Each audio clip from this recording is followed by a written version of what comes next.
Olá, bom dia. Sejam bem-vindos ao nosso podcast de Cinesiologia e Biomecânica.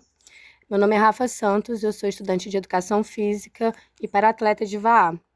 E hoje a gente tem um convidado aqui para enriquecer o nosso bate-papo, é o Gabriel Seixas, que também é estudante de Educação Física, instrutor de VAA e atleta também. Então é isso, bom dia, Gabriel. Bom dia, Rafa. Feliz de estar aqui, podendo compartilhar com vocês qualquer conhecimento. Ah, legal. Então vamos bater um bate-papo aqui sobre a canoa, sobre essas forças que atuam no VAR, né? Que é a água, a densidade da água, a velocidade do vento. E para começar, você pode falar um pouco para a gente sobre essa questão mesmo assim do empuxo, da densidade da água, a diferença entre remar numa água salgada, remar no mar, remar numa laguna ou remar numa água doce, como um lago. Você pode falar um pouquinho para a gente aí da sua experiência prática? Com certeza. Quando a gente rema na água salgada, né, o barco cria uma sustentação maior ali, ele não fica tão afundado quanto numa água doce. Isso vai gerar mais arrasto, então a gente vai precisar equilibrar tanto a sua potência de remada quanto a técnica, né, a cadência, tudo isso junto.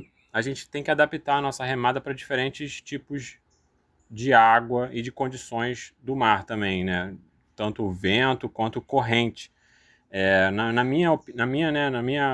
minha prática, eu já vivi muito corrente na Baía de Guanabara, né? A gente já treinou muito na represa de Guarapiranga, em Santos, que é água doce pesadíssima, onde a canoa fica muito para dentro da água, né? E isso tudo vai alterando a forma que a gente rema, né? A remada está sempre adaptando à condição exterior, né? Não vai ter nunca uma remada, uma técnica que vai servir para tudo, né? A gente tem sempre que mudar. Entendi. E essa questão do arrasto mesmo, tem uma diferença entre as embarcações, né? Eu, por exemplo, remo V1 e nunca remei OC1. Como é que é essa diferença aí do arrasto de uma canoa para outra? Influencia na velocidade da canoa? Sim, a V1 ela é um barco mais fino, ela tem uma linha d'água maior. Ela é um barco que desliza mais que a OC1. A OC1 é um barco menor, porém com maior volume, ele é mais largo, né? Esse fato de ter um volume mais largo, ele vai criar um arrasto maior ali no barco e você vai ter que provavelmente aumentar um pouco a sua cadência, né? Porque aquele momento onde você tira a pá da água e está retornando lá na frente para encaixar de novo, a V1 ela vai deslizar mais, ela vai manter mais essa velocidade do que uma OC1. Então você provavelmente tem que aumentar um pouco a sua cadência. E além disso, né, a remada na OC1 ela vai pedir um pouquinho mais força ali para fazer o barco andar na mesma velocidade que uma V1 anda, né? Então tem essa diferença entre os barcos. Já nos barcos maiores, a OC6 e a V6 também tem essa diferença. A V6 ela é um barco que se assemelha mais com a V1, ela tem um shape mais cortante, mais em V. Ela está um pouco mais pertencente ali na linha d'água, e a OC6 não, a OC6 é um barco mais largo.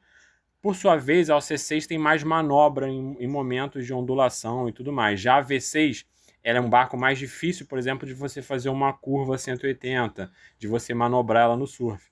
Mas os dois barcos, a gente tenta sempre encontrar com a galera uma solução para esses problemas, né? Então a gente tenta sempre adaptar a remada para aquele barco e para as pessoas especificamente que estão remando, né? Vai ter canoas que vão querer preferir uma remada mais lenta e forte, vai ter canoas que vão preferir uma remada mais rápida, uma cadência maior e talvez um pouco mais leve.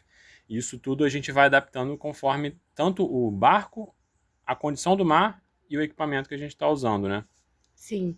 E a gente tem o arrasto, né, da canoa, e a gente também tem o arrasto que a gente utiliza nos treinos para melhorar o condicionamento. Como que é isso? Explica. Sim, no nossa periodização que eu gosto de fazer, a gente sempre passa por um momento ali da periodização que a gente vai trabalhar muito com o treinamento resistido, né?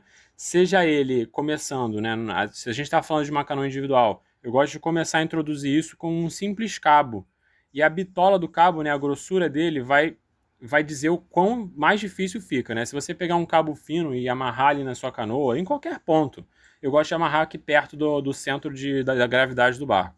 Se eu amarrar em qualquer ponto ali, aquilo vai criar e vai atrapalhar esse deslize, né? Que é tudo que a gente busca é manter o deslize e deslizar mais. Então aquilo está indo de encontro com o que a gente busca. Então a gente tem que fazer mais força para a canoa deslizar, e a gente fazendo essa mais força, a gente ganha uma melhora significativa na nossa remada, né? É até legal no treino de arrasto, quando a gente faz ele, no final eu tiro, né? E a remada você sente ela muito fluida, né? Você se acostumou ali durante o treinamento a fazer aquela força a mais, e quando você tira, você vê o quanto que aquilo te impacta, né? E ali, com o cabo fino, a gente vai aumentando essa bitola gradativamente, até que, em alguns casos, se você está querendo mais, a gente fura uma bolinha de tênis e passa esse cabo dentro dela, porque aí gera um grande arrasto, né? Eu já treinei com uma, duas e no máximo 3 bolinhas de tênis. Seria o treinamento resistido mais forte assim que eu já fiz de OC1 ou V1, né?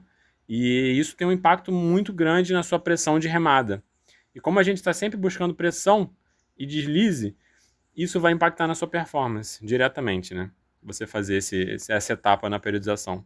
E esse arrasto, né, no treino, ele tem que ser progressivo. A gente não pode ir Progressivo. lá Você e já nunca na bolinha de começa. tênis. Exatamente. Você nunca começa ele na bolinha de tênis, né? Eu sempre começo com o cabo mais fino e vou aumentando conforme vou ganhando mais força.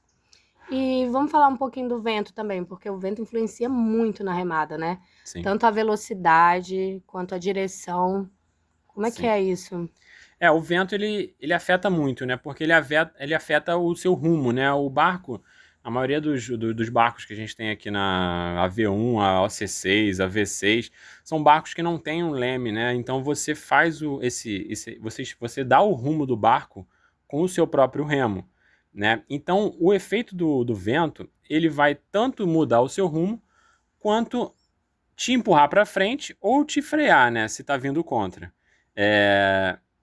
Numa remada contra o vento, a gente prefere fazer um tempo de pá na água, um tempo sob pressão grande e um retorno mais rápido, porque aquele momento que o seu remo está fora da água, o vento está te freando. Então a gente quer diminuir esse tempo onde ele está me freando. Então eu faço longo na água e faço mais rápido fora. Já na questão do rumo, ele influencia muito aqui nas nossas aulas diárias, influencia muito para onde que a gente resolve ir, né? Porque a canoa, de uma maneira geral, a canoa havaiana, ela não trabalha muito bem recebendo vento lateral. Muito pela ama, muito pelo shape do barco. A gente prefere sempre fazer um contravento e voltar a favor, né? O suprassumo do esporte para mim vai ser sempre voltar a favor, com o vento, com ondas, isso é o mais legal para mim. A remada fica bastante dinâmica, né? Você quer encaixar nas ondas, você quer aproveitar aquele momento que o vento está te empurrando e com as ondas e conseguir andar mais rápido.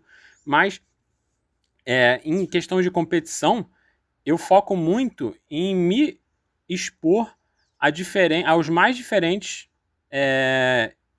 cenários de vento possível. Então eu nunca vou ficar só treinando o contravento e o a favor. Eu vou me forçar a pegar um vento lateral, porque é uma skill. Se eu navego bem num vento lateral, se eu sei adaptar meu rumo a tomar um vento de lado, eu vou bem na competição quando eu encontrar isso lá. E o posicionamento do corpo também influencia, né? O nosso corpo dentro da canoa ali vai influenciar. Se tá um vento muito forte. Sim. Influencia muito, né? Eu, quando eu tô pegando um contravento, eu tenho a tendência maior a me abaixar um pouco mais, né? De encarar aquele vento ali numa posição mais aerodinâmica, né? Uma coisa que a gente faz muito com a pá, que a gente chama a palamenta, né? Que é o fato de você virar um pouco a pá para ela cortar o vento enquanto ela está indo lá para frente e não receber esse vento diretamente na frente da pá. Qualquer vantagem que você conseguir, né? Assim como na bicicleta a galera foca demais nessa questão da aerodinâmica, qualquer vantagem que você conseguir ter ali para ter menos arrasto do vento, da água e tudo mais, a gente sempre foca nisso para tentar ganhar esses segundinhos a mais, né? Sim, sim. Aí você falou mesmo dessa questão da pá, né? Para cortar o vento. Sim. E para diminuir o arrasto da água, como é que você faz isso numa prova? Como é que você faz isso para diminuir o arrasto da água e a canoa andar mais rápido? Sim. Antigamente, cara, a gente tinha uma técnica que focava muito na força do início da entrada da pá. Na época, essa força era dita que você, naquele momento inicial, meio que tirava, levantava a canoa da água e aí depois empurrava ela para frente, né? Com o tempo, a gente viu que essa técnica não era tão eficiente porque aquele vai e vem da canoa entrando e saindo da água desestabiliza um pouco do deslize dela, né? Então a gente foi mais para uma técnica um pouco mais suave, de uma entrada mais suave e uma força bem no final, né? Do meio para o fim, assim, aumentando, para quê? Para que aquele momento onde você não está com a pá na água, você saia numa velocidade alta, né? Para quê? O foco todo foi para o deslize. Então, se você demorar muito, a tua cadência vai influenciar muito nisso, né? Se você demorar muito para encaixar a pá de novo, você vai perder segundos ali, né? Você vai perder o seu deslize e você vai ter que fazer mais força para voltar àquela velocidade inicial. Então, nada mais é do que você tentar chegar numa velocidade cruzeiro ali, uma velocidade, um teu pace de prova, e você tentar manter aquela velocidade com uma remada eficiente, aproveitando esse tempo do deslize, não demorando muito para encaixar a pá, mas também não acelerando demais, né? Eu quero me manter ali na minha velocidade cruzeiro, meu pace de prova, e eu tento focar sempre no deslize. Aí a gente também pode dar uma aliviada ali no peso da ama também, para... Com certeza, né? Qualquer coisa que está dentro da água ali na canoa tá te criando mais arrasto. E no nosso caso, a ama faz parte do shape, né? Uma canoa havaiana sem ama não é uma canoa havaiana, né? Então o fato dela existir ali e estar dentro da água, o shape dela, o formato dela também influencia, né? O quanto ela está afundada, o quanto ela está para fora, vai Então, que a gente influenciar. chama da regulagem, né? Sim. E nos treinos a gente tenta muito focar em treinar, levantar a ama, né? E permanecer com ela levantada durante algumas remadas, propositalmente mesmo, para você ganhar mais equilíbrio e mais confiança em deixar ela, né? O jeito ideal, né? A utopia seria ela triscando a água ali, como se fosse uma criança que está quase tirando a rodinha da bicicleta, né? De apoio ali, ela só encostando de vez em quando, né? Isso seria assim a utopia do esporte. A ama é feita para trabalhar dentro da água, né? Não me leve, não, né? Não entenda errado. Mas a gente quer o mínimo de contato dela e ela bem leve. Se você apoia muito peso para a esquerda, tanto o seu rumo vai ser afetado, quanto também a sua velocidade, né? Legal. Poxa, Gabriel, muito obrigada. Para mim é uma honra receber você aqui hoje. Gabriel, meu professor de V1, e muito obrigada pela explicação, valeu muito. Não, tamo junto. Tamo junto, Rafa. Agradeço aí a oportunidade.